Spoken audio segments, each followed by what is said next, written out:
Buen día a todos, nosotros les vamos a presentar la síntesis y catabolismo de lipoproteínas.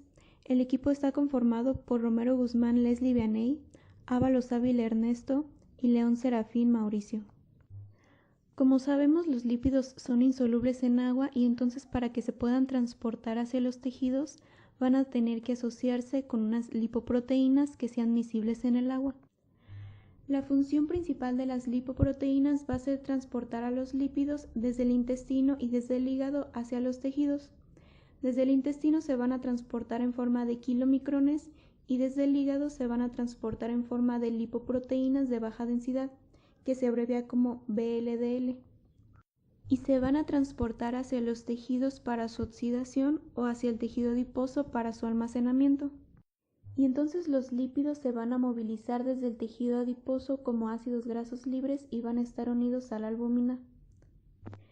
Bien, vamos a ver que hay 4 clases principales de lípidos, que son los triacilgliceroles, que representan un 16%, los fosfolípidos en un 30%, el colesterol en un 14%, colesterol ésteres en un 36%, y también los ácidos grasos libres, que representan el 4%, y estos representan la mayor actividad de los lípidos plasmáticos. Bueno, ahora sí vamos a ver que existen 4 grupos principales de lipoproteínas plasmáticas: los kilomicrones, las lipoproteínas de muy baja densidad, que son los VLDL, las lipoproteínas de baja densidad, que son los LDL, y las lipoproteínas de alta densidad, que son las HDL. Los kilomicrones van a ser los encargados de transportar los triglicéridos, los fosfolípidos y el colesterol, que son ingeridos a través de la alimentación, y los van a recoger en el intestino delgado y los van a llevar luego hacia los tejidos a través del sistema linfático.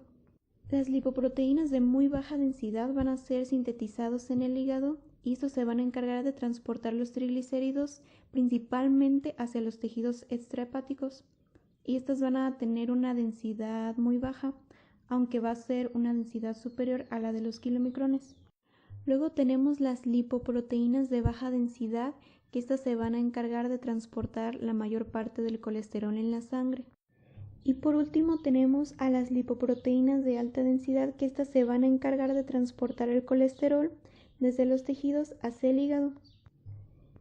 Y bueno, entonces como estas lipoproteínas son las que se encargan de retirar el colesterol de las arterias y de llevarlas otra vez al hígado para su excreción, se conocen popularmente como el colesterol bueno, y estas van a ser las más densas y las más pequeñas. Bien, en este cuadro vamos a ver la composición de las lipoproteínas. Vemos que los kilomicrones van a provenir del intestino.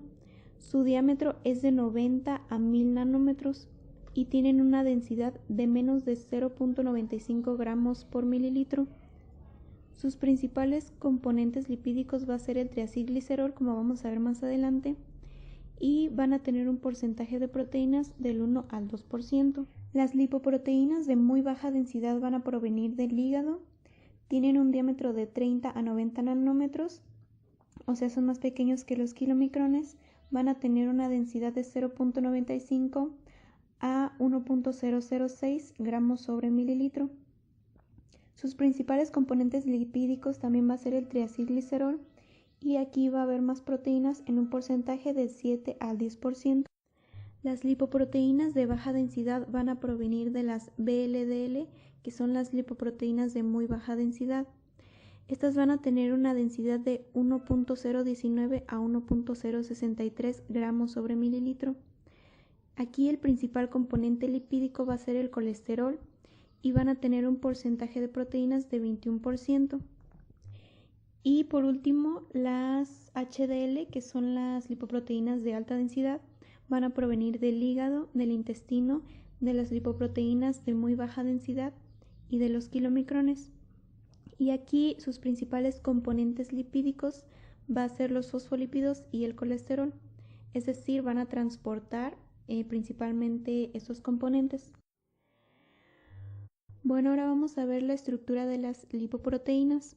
Como podemos ver, van a tener una forma esférica. Estas van a tener un centro no polar y van a estar cubiertas por una capa de lipoproteínas anfipáticas. El centro va a constar principalmente de triglicéridos y de colesterol esterificado, principalmente, y van a estar rodeados por una capa de moléculas de fosfolípidos y colesterol libre, como se puede observar en la figura.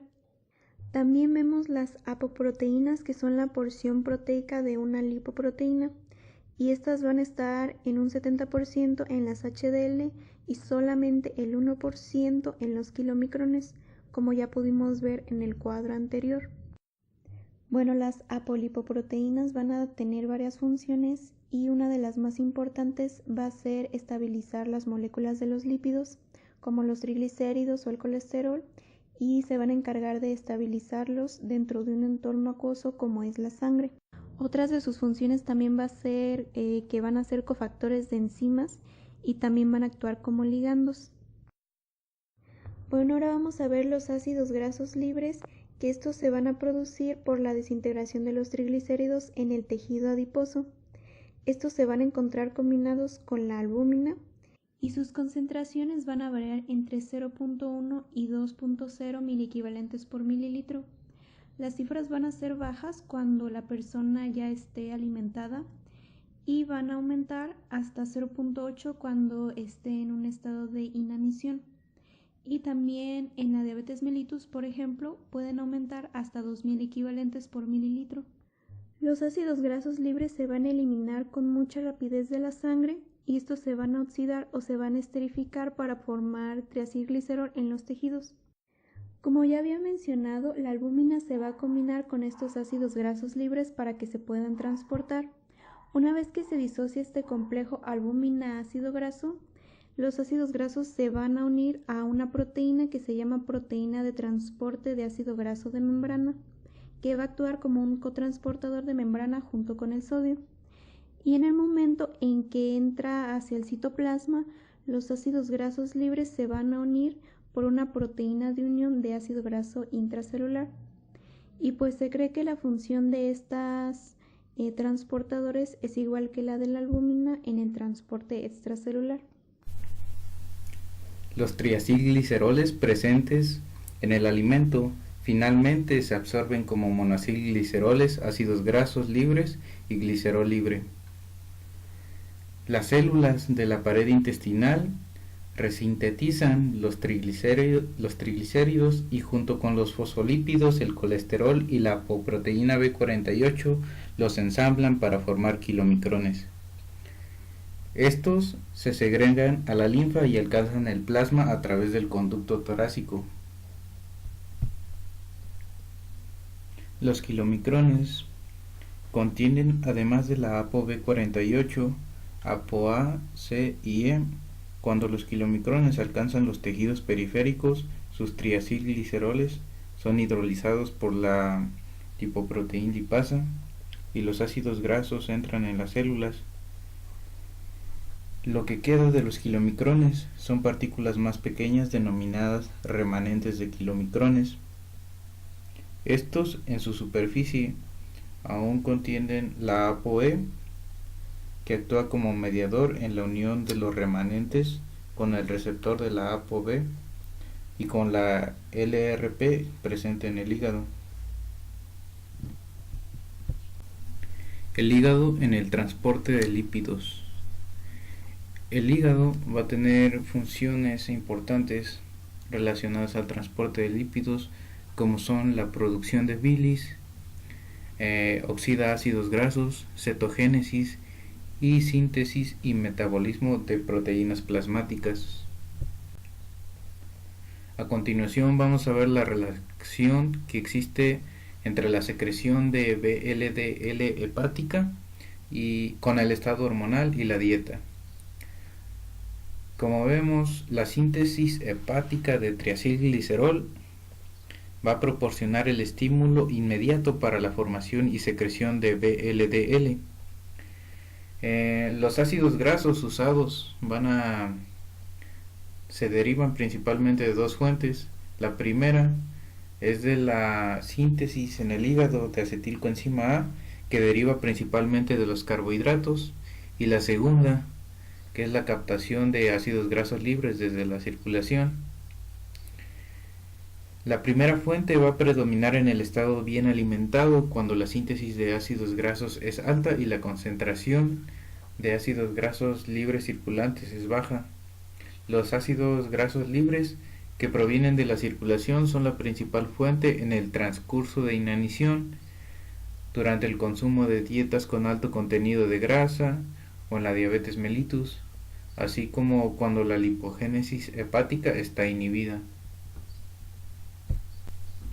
A continuación vamos a ver algunos factores que aumentan tanto la síntesis de triacilglicerol como la secreción de VLDL por el hígado. El primero es el estado postprandial, aún más que el de la inanición.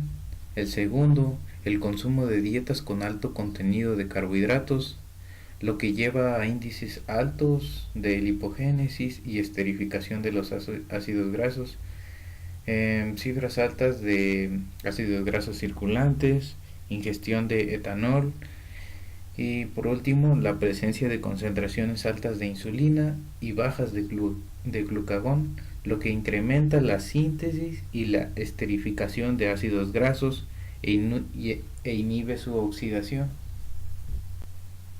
Los hígados grasos principalmente presentan dos categorías. La primera, que muestra un vínculo con cifras plasmáticas aumentadas de los ácidos grasos libres, dado que la producción de VLDL no lleva el mismo ritmo que el flujo hacia adentro y la esterificación de ácidos grasos libres cada vez son mayores, lo que va a permitir que se acumule el triacilglicerol y que a su vez ocasione el hígado graso. Esto ocurre durante la inanición y el consumo de dietas con alto contenido en grasa. También puede deberse a una alteración de la capacidad para secretar VLDL. La segunda categoría por lo general se va a deber a un bloqueo metabólico en la producción de lipoproteínas plasmáticas, lo que va a permitir que se acumule triacilglicerol. Este puede ser ocasionado por un bloqueo en la síntesis de la apolipoproteína, por un bloqueo de la síntesis de la lipoproteína a partir del lípido y apolipoproteína, por un fracaso en el suministro de fosfolípidos que se encuentran en las lipoproteínas, o ya sea por un fracaso en el mecanismo de secreción.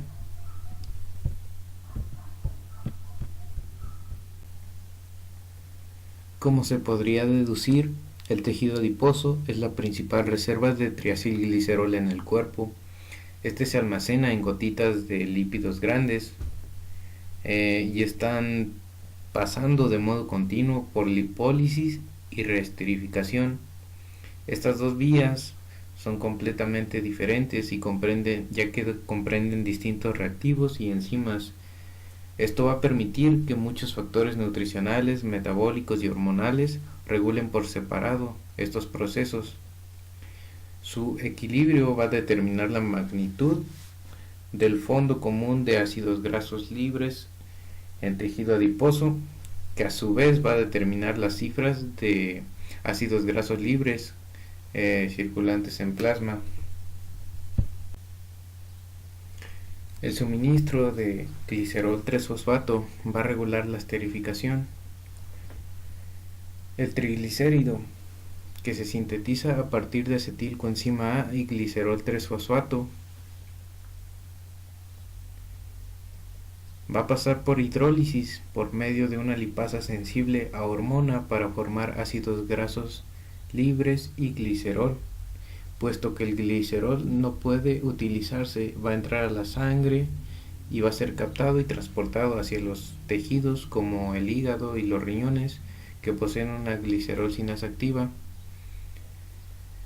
Los ácidos grasos libres formados mediante lipólisis se pueden reconvertir en el tejido adiposo hacia acetilcoenzima A por la acetilcoenzima A sintetasa y reesterificarse con el glicerol 3-fosfato para formar triacilglicerol. Esto pues ayuda a que así haya un ciclo continuo de lipólisis y reesterificación dentro del tejido, Cuando el índice de reesterificación no basta para igualar al índice de lipólisis, se van a acumular ácidos grasos libres y se van a difundir hacia el plasma, donde se unen a la albumina e incrementan las concentraciones plasmáticas de ácidos grasos libres. El metabolismo de glucosa aumentado reduce el gasto de ácidos grasos libres. Cuando hay un incremento en la utilización de glucosa por el tejido adiposo, el flujo de salida de ácidos grasos libres disminuye, puesto que la liberación de glicerol continua demuestra que el efecto de la glucosa no está mediado por reducción del índice de lipólisis, sino que se debe al suministro de glicerol 3-fosfato, el cual aumenta la esterificación de los ácidos grasos libres. Cuando la utilización de glucosa es alta, una proporción más grande de captación se oxida hacia CO2 y se convierte en ácidos grasos.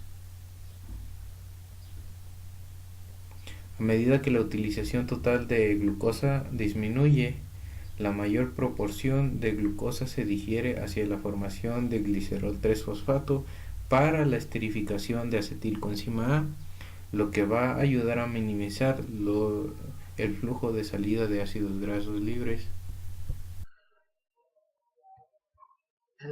Bueno, ahora vamos a ver que el triacilglicerol se sintetiza a partir de la unión de un ácido carboxílico más un alcohol, que en este caso el ácido carboxílico va a ser el acetilcoenzima A y el alcohol sería el glicerol 3-fosfato, que como ya sabemos va a provenir de la degradación de la glucosa a través de la glucólisis. Bueno, la unión de estos nos va a formar los triglicéridos, que van a sufrir hidrólisis por la lipasa sensible a hormona, dándonos como resultado ácidos grasos libres y glicerol. Pero como el glicerol no puede utilizarse, va a pasar a la sangre y va a llegar a hígado y riñones, donde va a ser captado debido a que poseen una glicerol sinasa activa. Y los ácidos grasos libres pueden convertirse en acilcoenzima A por la acilcoenzima A sintetasa y de esta manera hacer una reesterificación uniéndose con glicerol 3-fosfato y formando otra vez triglicéridos, y de esta manera hacer un ciclo continuo entre lipólisis y reesterificación dentro del mismo tejido. El metabolismo de glucosa aumentado reduce el gasto de ácidos grasos libres. Esto debido a que en el metabolismo de glucosa en el tejido adiposo vamos a obtener glicerol 3-fosfato, y lo que nos va a producir un aumento de la esterificación de los ácidos grasos libres, y de esta manera permitir que no se pierdan hacia la sangre. Ahora vamos a hablar sobre el receptor de LDL. Esta es un ApoB100E que se va a encontrar en la superficie de las células en forma de hoyuelos, y que en su lado citoplasmático van a contener clatrina. Cuando se produce la unión de LDL con su receptor, la LDL va a pasar hacia el interior de la célula por endocitosis, y después va a ser hidrolizada en los lisosomas, y de esta manera los receptores pueden ser reciclados hacia la superficie celular por la proproteína convertasa subtilisina quexina tipo 9. El transporte de colesterol va a ser por medio de lipoproteínas plasmáticas en forma de éster de colesterol y LDL. Bueno, tenemos que el éster de colesterol que consumimos a través de los alimentos va a hidrolizarse a colesterol, y junto con el colesterol no esterificado va a absorberse y va a formar los kilomicrones, donde una parte del colesterol de estos en la mucosa intestinal va a pasar a ser ácidos grasos y otra parte, cerca del 95%, va a pasar al hígado en forma de remanentes de kilomicrón para producir VLDL, IDL y LDL. La proteína de transferencia de éster de colesterol va a ser, como su nombre lo indica, la transferencia de los ésteres de colesterol hacia otras lipoproteínas como VLDL, IDL o LDL. Esto a través de intercambio del triacilglicerol. Y esto va a ayudar a inhibir la LCAT, que es lecitina colesterol aciltransferasa, para que ya deje de producir el HDL. En cuanto a los aspectos clínicos, encontramos que una mayor concentración de colesterol y ésteres de colesterol en el plasma nos pueden conllevar a formación de aterosclerosis y cardiopatía coronaria.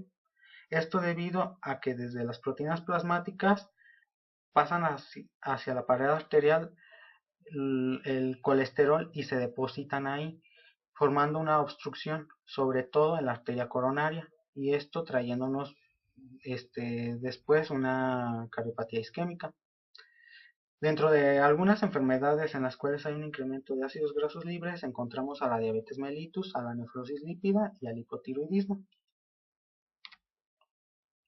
Bueno, también podemos reducir el colesterol que contenemos en el plasma con una dieta que contenga menor cantidad de ácidos grasos saturados y que por el contrario contenga mayor concentración de ácidos grasos poliinsaturados y monoinsaturados, los cuales los podemos obtener a través de aceites vegetales, como lo es el aceite de semilla de girasol o el aceite de oliva, o incluso el aceite de pescado porque contiene omega 3. Y dejar de consumir mantequilla o carne de res, que son ricos en ácidos grasos saturados. Y esto nos ayudan mediante la regulación de los receptores de LDL, que aumentan un catabolismo de estos LDL, que es la lipoproteína que más causa aterogénesis. Algunos estilos de vida, como mantener una presión arterial alta, fumar, ser hombre, contener obesidad, hacer poco ejercicio, consumir agua blanda en contraposición con agua dura, todo esto nos va a conllevar a que desarrollemos cardiopatía coronaria. También el estrés y el consumo de café ayuda a que elevemos nuestros niveles de VLDL, lo que pues nos trae problemas. Y la menopausia quita toda la protección que tenía la mujer contra estos factores de riesgo, gracias a que pierden la producción de estrógenos.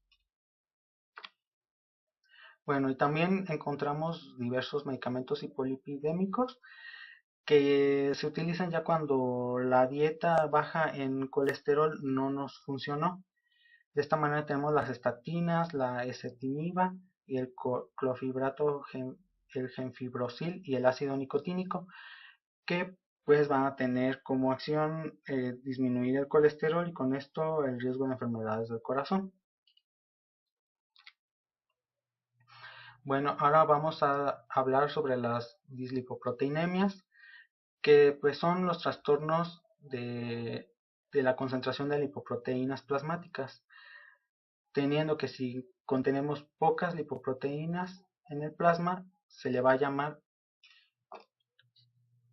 hipolipoproteinemias, dentro de las cuales encontramos la abetalipoproteinemia, en la cual va a haber poca producción de kilomicrones, VLDL y LDL. También encontramos que puede haber hipolipoproteinemias debidas a deficiencia familiar de alfa-lipoproteína en algunas enfermedades, como en la enfermedad de Tangler, enfermedad del ojo de pescado y deficiencias de ApoA1, en las cuales puede haber poca cantidad o nada de HDL. Bueno, y ahora vamos a ver aquellas enfermedades donde hay una mayor concentración de lipoproteínas plasmáticas, denominadas hiperlipoproteinemias, dentro de las cuales encontramos la deficiencia familiar de lipoproteína lipasa, que es de tipo 1, donde vamos a encontrar hipertriacilglicerolemia debido a deficiencia de LPL. También podemos encontrar la hipercolesterolemia familiar de tipo 2 debido a un defecto en los receptores de LDL.